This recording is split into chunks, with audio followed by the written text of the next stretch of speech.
ಕರ್ನಾಟಕ ಸರ್ಕಾರ ಬಸ್ ದರವನ್ನು ಶೇಕಡ 15% ಹೆಚ್ಚು ಮಾಡಿದೆ ನಿಜ. ಆದರೆ ಇದು ಅನಿವಾರ್ಯವಾಗಿತ್ತು. ಸುಮಾರು 6 ಕೋಟಿಗೂ ಹೆಚ್ಚು ಕಳೆದ ಕೆಲವು ವರ್ಷಗಳಲ್ಲಿ ನಮ್ಮ ಸಾರಿಗೆ ಸಂಬಳ ಹೆಚ್ಚಾಗಿತ್ತು ಒಂದು ಕಡೆ. ಆದರೆ ಡಿಸೈಲು 43ರಿಂದ 68ವರೆಗೆ ಇದ್ದದ್ದು ಈಗ ಯಾವ ರೇಟ್ ಬಂದಿದೆ, 100 ಸಮೀಪ ಬಂದಿದೆ ತಾವೆಲ್ಲರೂ ನೋಡ್ತಾ ಇದ್ದೀರಿ. ಈ ಹೆಚ್ಚುವರಿ ಡಿಸೈಲ್ ದರವನ್ನು ಇಲ್ಲಿವರೆಗೆ ಅರಗಿಸಿಕೊಂಡು ಸಂಸ್ಥೆ ಭಾಳ ಕಠಿಣ ಸ್ಥಿತಿಯೊಳಗೆ ಕೆಲಸ ಮಾಡ್ತಾಯಿತ್ತು. ಆದ್ದರಿಂದ ವ್ಯಾವಹಾರಿಕವಾಗಿ ಡಿಸೈಲ್ ದರ ಹೆಚ್ಚು ಆಗಿರೋದ್ರಿಂದ ಈ ಸಂಬಳ ಇತ್ಯಾದಿ ಬಾಧ್ಯಗಳು ಜಾಸ್ತಿ ಆಗಿರುವಂಥ ಹಿನ್ನೆಲೆಯೊಳಗೆ ನಾವು ಶೇಕಡ 15% ಹೆಚ್ಚಿಗೆ ಮಾಡಿದ್ದು ಸರಿ ಅಂತೇಳಿ ತಾವು ಒಪ್ತೀರಿ ಅಂತೇಳಿ ಭಾವಿಸ್ತೀನಿ. ವಿರೋಧ ಪಕ್ಷದವರು ಹೇಳ್ತಾ ಇದ್ದಾರೆ ದರ ಏರಿಸಿದ್ರು, ಅದಕ್ಕೆ ಪಾಪರ್ ಆದರು, ಅದಾದರು ಇದಾದರು. ನಾನು ಕೇಳ್ತೇನೆ, ಹಂಗಾರೆ ಡಿಸೈಲ್ ದರ ಏರಿಸಿದ್ರಲ್ಲ, ಸೆಂಟ್ರಲ್ ಗೌರ್ಮೆಂಟ್ ಪಾಪರ್ ಆಯ್ತಾ? ಎಷ್ಟು? ಸುಮಾರು 40 ರೂಪಾಯಿದಷ್ಟು, 35 ರೂಪಾಯಿಯಷ್ಟು ದರ ಏರಿಸಿದ್ರಲ್ಲ ಡಿಸೈಲದ್ದು ಈ ಅವಧಿಯೊಳಗೆ. ಇದು ಎಷ್ಟು ಪರ್ಸೆಂಟ್ ಆಯಿತು? ನೀವು ಪರ್ಸೆಂಟೇಜ್ ಲೆಕ್ಕ ಮಾಡಿ. ಇದನ್ನೇನು ನೀವು ಲೆಕ್ಕ ಮಾಡೋದಲ್ವಾ? ವ್ಯಾವಹಾರಿಕವಾಗಿ ನೋಡೋದಲ್ವಾ?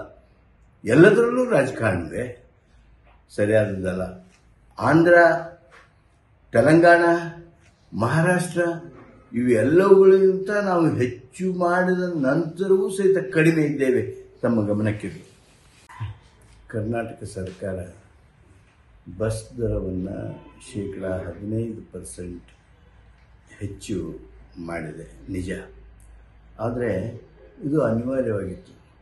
ಸುಮಾರು 6 ಕೋಟಿಗೂ ಹೆಚ್ಚು ಕಳೆದ ಕೆಲವು ವರ್ಷಗಳಲ್ಲಿ ನಮ್ಮ ಸಾರಿಗೆ ಸಂಬಳ ಹೆಚ್ಚಾಗಿತ್ತು ಒಂದು ಕಡೆ. ಆದರೆ ಡಿಸೈಲು 43ರಿಂದ 68ವರೆಗೆ ಇದ್ದದ್ದು ಈಗ ಯಾವ ರೇಟ್ ಬಂದಿದೆ, 100 ಸಮೀಪ ಬಂದಿದೆ ತಾವೆಲ್ಲರೂ ನೋಡ್ತಾ ಇದ್ದೀರಿ.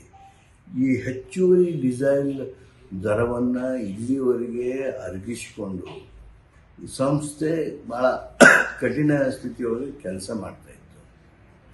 ಆದ್ದರಿಂದ ವ್ಯಾವಹಾರಿಕವಾಗಿ ಡಿಸೈಲ್ ದರ ಹೆಚ್ಚು ಆಗಿರೋದ್ರಿಂದ ಈ ಸಂಬಳ ಇತ್ಯಾದಿ ಬಾಧ್ಯಗಳು ಜಾಸ್ತಿ ಆಗಿರುವಂಥ ಹಿನ್ನೆಲೆಯೊಳಗೆ ನಾವು ಶೇಕಡ 15% ಹೆಚ್ಚಿಗೆ ಮಾಡಿದ್ದು ಸರಿ ಅಂತೇಳಿ ತಾವು ಒಪ್ತೀರಿ ಅಂತೇಳಿ ಭಾವಿಸ್ತೀನಿ. ವಿರೋಧ ಪಕ್ಷದವರು ಹೇಳ್ತಾ ಇದ್ದಾರೆ ದರ ಏರಿಸಿದ್ರು, ಅದಕ್ಕೆ ಪಾಪರ್ ಆದರು, ಅದಾದರು ಇದಾದರು. ನಾನು ಕೇಳ್ತೇನೆ, ಹಂಗಾರೆ ಡಿಸೈಲ್ ದರ ಏರಿಸಿದ್ರಲ್ಲ, ಸೆಂಟ್ರಲ್ ಗೌರ್ಮೆಂಟ್ ಪಾಪರ್ ಆಯ್ತಾ? ಎಷ್ಟು?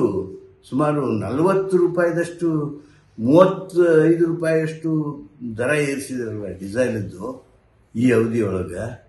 ಇದು ಎಷ್ಟು ಪರ್ಸೆಂಟ್ ಆಯಿತು? ನೀವು ಪರ್ಸೆಂಟೇಜ್ ಲೆಕ್ಕ ಮಾಡಿ. ಇದನ್ನೇನು ನೀವು ಲೆಕ್ಕ ಮಾಡೋದಲ್ವಾ? ವ್ಯಾವಹಾರಿಕವಾಗಿ ನೋಡೋದಲ್ವಾ? ಎಲ್ಲದರಲ್ಲೂ ರಾಜಕಾರಣವೇ ಸರಿಯಾದದ್ದಲ್ಲ. ಆಂಧ್ರ, ತೆಲಂಗಾಣ, ಮಹಾರಾಷ್ಟ್ರ ಇವೆಲ್ಲವುಗಳಿಗಿಂತ ನಾವು ಹೆಚ್ಚು ಮಾಡಿದ ನಂತರವೂ ಸಹಿತ ಕಡಿಮೆ ಇದ್ದೇವೆ. ತಮ್ಮ ಗಮನಕ್ಕಿರಲಿ.